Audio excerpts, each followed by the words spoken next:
Om Namo Venkatesaya. Welcome back to our channel.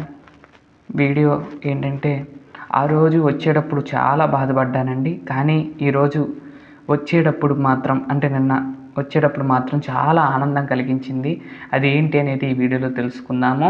ముందుగా అయితే నా వీడియోని చివరి వరకు చూస్తే మీకు అర్థమవుతుంది. అలాగే ఈ వీడియోలు మీరు చివరి వరకు చూస్తే ఈ వీడియోలు మరికొందరికి వెళ్తాయి కాబట్టి దయచేసి చివరి వరకు చూడవలసిందిగా కోరుకుంటున్నాను. అదేమినో కాదండి, శ్రీ మావుళ్ళమ్మ తల్లి దేవాలయం కట్టారని మీ అందరికి కూడా తెలుసు. అంతకుముందు వీడియోలో 2 వీడియోలుగా పెట్టాను. అయితే పూర్తయిన తర్వాత ప్రతిష్ఠ జరిగింది. ప్రతిష్ఠ రోజు ముందు రోజు అలంకారానికి రమ్మని ఫోన్ చేయటం జరిగింది. అయితే వెళ్ళాను. అక్కడికి వెళ్ళిన తర్వాత వాళ్ళు ఆ రోజు బ్రాహ్మిన్సే చేశారు కాబట్టి వాళ్ళు ఆ రోజు చేయనీలేదు. అలా పిలిచి చేయించకపోతే చాలా బాధ అనిపించింది. ఆ రోజల్లా కూడా వచ్చేటప్పుడు చాలా గుండె నిండా భారంతో నేను బయటకు వచ్చిన సమయం అండి. ఆ రోజు అంతా అమ్మవారి దర్శనానికి కూడా వెళ్ళలేకపోయాను. ఆ రోజు అంత ఫుల్గా ఉన్నారు. ఏమో ఆ రోజు అమ్మ రప్పించుకోలేదేమో అన్నట్టుగా అనిపించింది. కానీ అండి, నిన్న అమ్మ సేవకి వెళ్ళినప్పుడు అనిపించింది ఆ రోజు అంతమంది జనంలో నా పేరు వచ్చేది కాదేమో. ఇప్పుడు ఒక 100 మంది, ఇవాళ నిన్న 100 మంది అయ్యారండి. 100 మందికి కూడా పలానా అబ్బాయి అని తెలిసిపోయింది. అంతకుముందు కూడా నేను అమ్మవారికి, తుమ్మలమ్మ తల్లికి నేను అలంకరణ చేసేవాడిని. ఈ సంవత్సరం కూడా అమ్మవారికి చేయటం జరిగింది. మొన్న శ్రావణ మాసంలో ఈ మావుళ్ళమ్మ తల్లికి కూడా ఈ సంవత్సరం చేయటం ప్రతిష్ఠ అయిన 16వ రోజు ఈరోజు. నిన్న 16వ రోజు అండి. సందర్భంగా అమ్మవారికి కుంకుమ అర్చన, అలాగే అక్కడ అమ్మవారికి భజన కార్యక్రమం అయితే జరిగిందండి. ఆ కార్యక్రమంలో నేనైతే పాల్గొనడం జరిగిందండి. ఇది 16వ రోజు నాడు ఈ మొలకలన్నిటిని కూడా అమ్మవారి దగ్గర పెట్టే కార్యక్రమాన్ని ఈరోజు చేస్తారు. ఇది ప్రతిష్ఠ రోజు ఇలా హోమగుండాలన్నీ కూడా పెట్టి యాగాలు అవన్నీ కూడా చేశారండి. ఇక మండపాలన్నీ కూడా ఏర్పాటు చేసుకుని ఇక్కడ విశేషంగా యాగాలు అయితే చేసి ప్రతిష్ఠ కావించారు. అయితే ఈ పాలికలు ఏవైతే ఉన్నాయో ఆ పాలికలను అమ్మవారికి సమర్పించే కార్యక్రమం ఈరోజు నిన్న జరిగింది. అయితే అమ్మవారు చాలా పవర్ఫుల్ అమ్మవారు. భీమవరంలో అయితే ఎలా అయితే వేంచేసి ఉన్నారు మావుళ్ళమ్మ తల్లిగా, అదేవిధంగా ఇక్కడ కూడా అమ్మవారు మావుళ్ళమ్మ తల్లిగా గురిందపల్లి అనే గ్రామంలో అగ్రహారంలో వేంచేసి ఉన్నారు. అయితే ఇంతవరకు ఇక్కడ ఒక మంచి గ్రామం ఉండేదండి. అక్కడ అందరూ కూడా బ్రాహ్మిన్స్, అన్ని కులాల వాళ్ళు సస్యశ్యామలంగా ఉండేవారు. కానీ ఒక సమయంలో భూకంపం వచ్చిన సమయంలో ఇవన్నీ కూడా కొట్టుకెళ్ళిపోవటం, కాలగ్రామంలో కలిసిపోవటం అలా జరిగింది. కొన్ని సంవత్సరాల క్రితం, శతాబ్దాల క్రితమే అనుకోవచ్చు. అప్పుడు ఒక ఎడ్ల బండి వెళ్తుండగా ఎడ్ల బండి టైర్ కింద నుండి అమ్మవారు బయటకు వచ్చారు.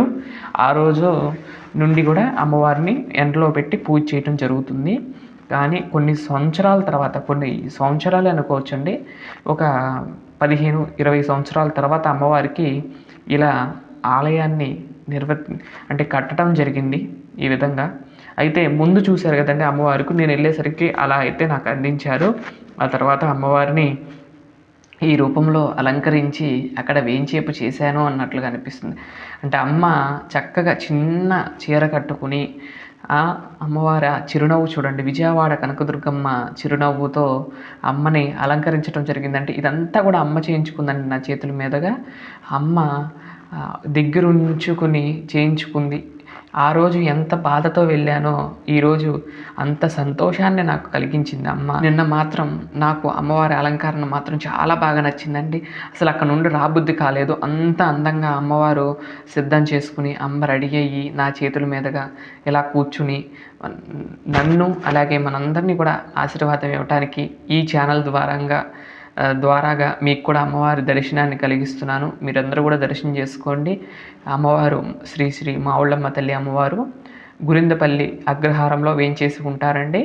ఊరికి చివరున్నా కానీ నిన్న చాలామంది, ఒక 100 మంది పైనే వచ్చారండి అమ్మవారి దర్శనార్థం. అమ్మవారికి విశేషమైన పూజలు ఇవన్నీ కూడా చేయడం జరిగింది.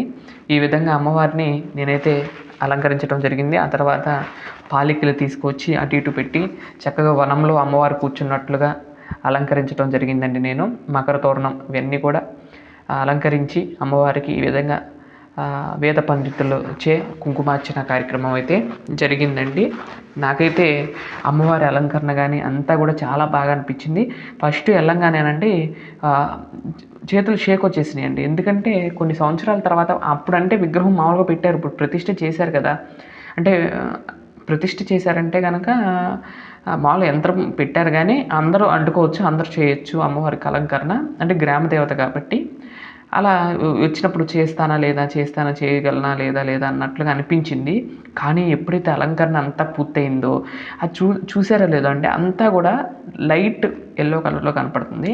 కానీ అమ్మవారి ఫేస్ వచ్చేసరికి విజయవాడలో కనుక మనకు పాట ఉంది కదండి, ఆ పాటలో అమ్మవారి ఫేస్ మీద లైట్ వేస్తే ఎలా ఫోకస్గా కనపడుతుందో అదే విధంగా కనపడుతుంది. అక్కడ రాసింది చూసారా, మావుళ్ళమ్మ తల్లి ఈ విధంగా హైట్లో వేయించేసి ఉంటారు. ఈ విధంగా అలా ఆ మొహం మీద లైట్ వేసినట్లుగా అమ్మవారి యొక్క కాంతి అంత తేజోమయంగా కనపడుతున్నట్లుగా అనిపించారు. మీకు కూడా అలానే అనిపించారండి? చూస్తుంటే చూడండి, అంత చీకటిగా ఉన్నట్లు ఆ ఫేస్ వరకే ఏదో గ్లో వచ్చినట్లుగా అనిపించారు. ఇది వచ్చేసేటప్పుడు మొత్తం కూడా పుష్పాలతో నిండిపోయి పుష్పాలతో చీర కట్టుకున్నట్లుగా అమ్మవారు దర్శనాన్ని ఇచ్చేసింది. ఆ తర్వాత మొత్తం వెనక వైపు కూడా చీర కట్టి అంతా కూడా ఎంత నిండుగా ఉందో చూడండి వచ్చేసి. అయినా కానీ చూడండి ఫేస్లో కానీ గ్లో మాత్రం తగ్గల. అమ్మవారి ఫేస్లో ఆ మెరుపు అనేది తగ్గలేదండి, లైట్ వేసినట్లుగా మెరుపుగా ఉంది. చక్కటి పైరు గాలి వేస్తూ ఆ చల్లగా ఆ వాతావరణంలో అమ్మవారి దగ్గర గడుపుతుంటే అసలు ఇది కదా చాలు అనిపించింది. ఆ రోజల్లా కూడా నిన్న అంత ఆనందాన్ని కలిగించిందండి అమ్మవారు. ఇదండి ఈరోజు వీడియో.